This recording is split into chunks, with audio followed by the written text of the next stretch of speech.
गणतंत्र रे जनसाधारण गुरुत्व ढेर एकथा तो समस्त जना किंतु राज परिवार जनसाधारण आगरे मुंड नुआईबार प्रमाण बहुत कम।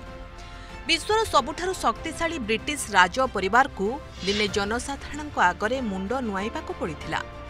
खाली सेतिकी नुहे निजर उपनाम मध्य परिवर्तन करिबाकु पड़िथिला।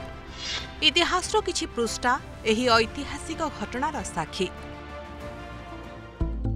108 वर्ष पूर्वर कथा जेतेबेले ब्रिटिश राज परिवार सेमानकर उपनाम परिवर्तन पाई एक गुरुत्वपूर्ण घोषणा करथिला। 17 जुलाई 1917 को ब्रिटेन इतिहास रे एक गुरुत्वपूर्ण मोड़ आसिला। एही दिन ब्रिटिश राज परिवार सेमानकर पारंपरिक जर्मन उपनाम छाड़ी विंसर ना ग्रहण करथिले।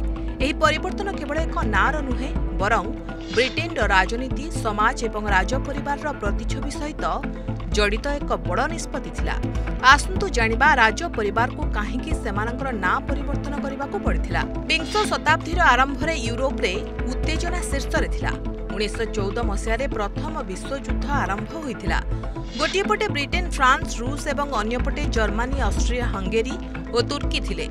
ब्रिटेन राज परिवार मूल ना साक्से कोबर्ग एवं गोथा हाउस थिला जहा जर्मन वंशर थिला। एही ना 1840 मसिया रे रानी विक्टोरिया स्वामी प्रिंस आल्बर्ट को कारणरू आसीथिला जे जर्मनी साक्से कोबर्ग एवं गोथा राज परिवार थिले। युद्ध आगुक बढ़िबा सहित ब्रिटेन रे जर्मन विरोधी भावना मध्य तीव्र होइथिला।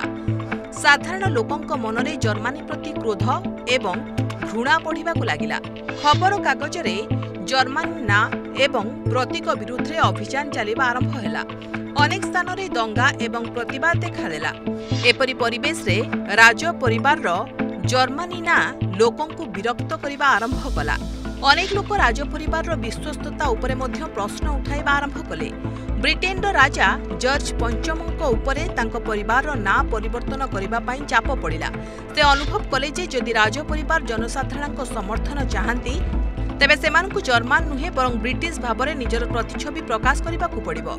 एपरि परिस्थिति रे राजा जॉर्ज पंचम एवं तांको परामर्शदाता माने एपरि एक ना बाछिबाकू निष्पत्ति नेइथिले जहा संपूर्ण ब्रिटेन रो होइथिबो आ राज परिवार रो ऐतिह्य एवं गर्व को भी प्रतिफलित करूथबो। एमिति भाबी से विंसर ना बाछिथिले जहा इंग्लैंड रो प्रसिद्ध विंसर कैसल रु निया जाइथिला। विंसर कैसल हेउछि ब्रिटेन राज परिवार रो एक ऐतिहासिक एवं प्रतिष्ठित बासस्थान जहा मूलतः 11 शताब्दी आरंभ होइछि। एही ना केवल ब्रिटिश परिचय को प्रतिफलित करुनथिला बरं राज परिवार परंपरा एवं स्थिरतार प्रतीक मध्य थिला।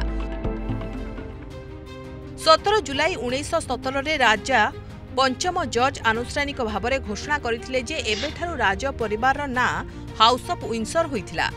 से तांकर समस्त संपर्कीय एवं वंशधर को जर्मन उपनाम परित्याग करी ब्रिटिश उपनाम ग्रहण करने मध्य निर्देश देइथिले। ए निष्पत्ति परे राज परिवार प्रतिच्छवि एक बड़ परिवर्तन आसीथिला एवं जनसाधारण मध्य सेमानकर लोकप्रियता पुणी थरे वृद्धि पाइबा आरंभ करिथिला। विंसर ना ग्रहण करिबा परे राज परिवार संपूर्ण भावरे ब्रिटिश समाज सहित निजकु जोड़ी देइथिला। एही निष्पत्ति केवल प्रतीकात्मक नथिला बरं यह राज परिवार राजनीतिक एवं सामाजिक स्थिति को मध्य मजबूत करिथिला। जनसाधारण मध्य एही परिवर्तन को सकारात्मक भावरे ग्रहण करिथिले एवं राज परिवार प्रति विश्वास पुनर्बार स्थापन करिथिले। सेबेठारु आज पर्यंत ब्रिटेन राज परिवार को हाउस ऑफ विंसर भावरे जणा जाय। ब्यूरो रिपोर्ट प्रमेय न्यूज 7 स्टार।